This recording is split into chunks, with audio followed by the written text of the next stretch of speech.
Hello and welcome to Top Story. Just 3 months after the Sri Lankan armed forces claimed victory over the separatist Tamil Tigers in a 25-year-old war that cost more than 80,000 lives, a veneer of normality returns to the island this weekend.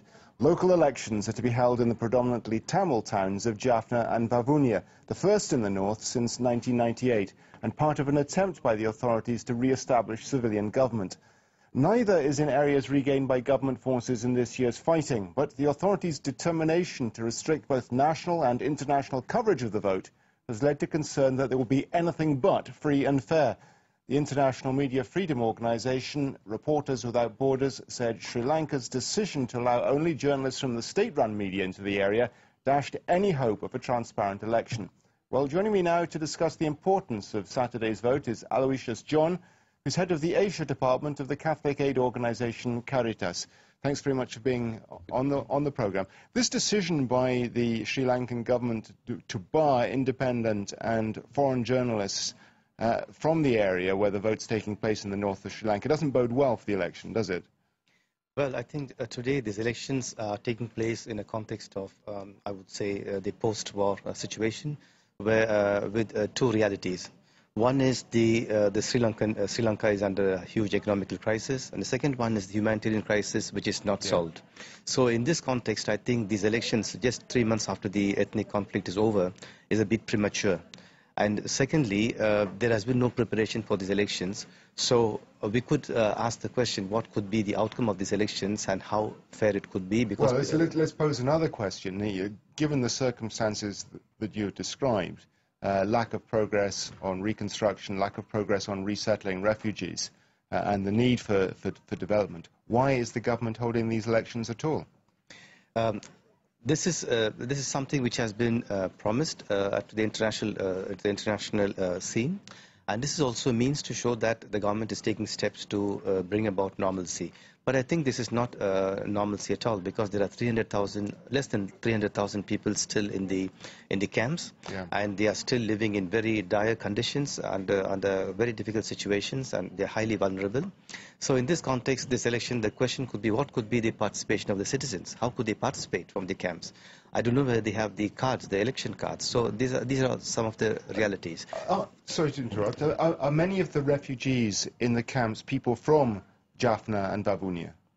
Most of them are from Vavuniya, and there are also people from Jaffna. So a large number of people probably won't be able to participate in the vote at all. That will be an open question, because it's very difficult to participate when you don't have an elector's card and they don't have the identity card.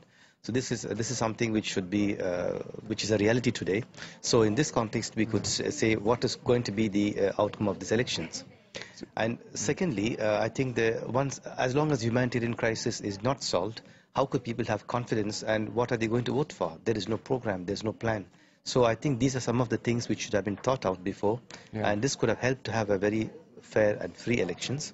And this is today should be one of the preoccupations for the government and for the people and the international community. Why do you think it is that the government is keeping journalists away from these two towns? It's very difficult to give you the intentions of the government, but today, in a situation where the outcome of the elections are not so sure, in a situation where it's still vulnerable, what are we going to show? What can the government show to the international community? So what could be shown is already known, is evidence. So I think these elections cannot be shown openly at the international level. How much competition is there going to be in these local elections? There are, as on today, there are 4 major parties. The 12, TULF, then TNA, and then the other one is the ruling party, run by the ruling party, and then the UNP. I think these are the 4 major parties, and there are other smaller parties which are also contesting. But it is evident today that it's the government's party, that is the UPFA, will be the ones coming up. But the question also will be could be the turnover of the voters.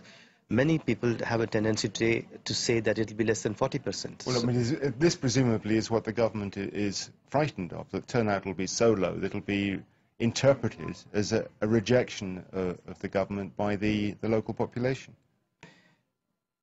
The fact that the turnout is less than 40% or 40% or less than 50%, yeah. I think will be a clear indication that the elections have not been well prepared. Because as long as the humanitarian crisis is not solved, it's very difficult to have these people vote and take part in the vote as citizens, asking for their rights and also asking for the future, which means the government also should have a plan, should have something very concrete to give them, and that is not there today.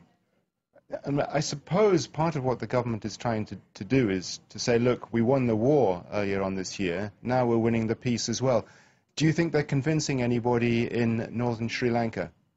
Well, the intentions are good on the part of the government, but today if the government wants to transform this military victory into political success, I think it's very important to look at the humanitarian aspect. Yeah. Because that's going to be the key to the political success. Because as long as there are about 300,000 people, less than 300,000 people, some say 290, 280, I'm not so sure, less than 300,000 people. As long as these people have not been settled, as long as these people have not received clear indications that there will be development in the country, in the north, yeah, there will be free movement in the north, and today we are before a situation where there are lots of marginal activities like violences and so on. Moment security is ensured for the people, I think people will be reluctant to participate. So this is where I think the government, in order to transform this military victory into political success, must look into the north as a priority development zone.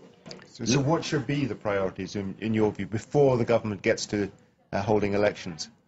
First of all, give clear indications on a development plan for the north, for Jaffna and Bavunia. It has to be developed. Secondly, people have to go back to their homes today. Yeah. And they are still there since 3 months. But the government has said it will be taking place in 180 days.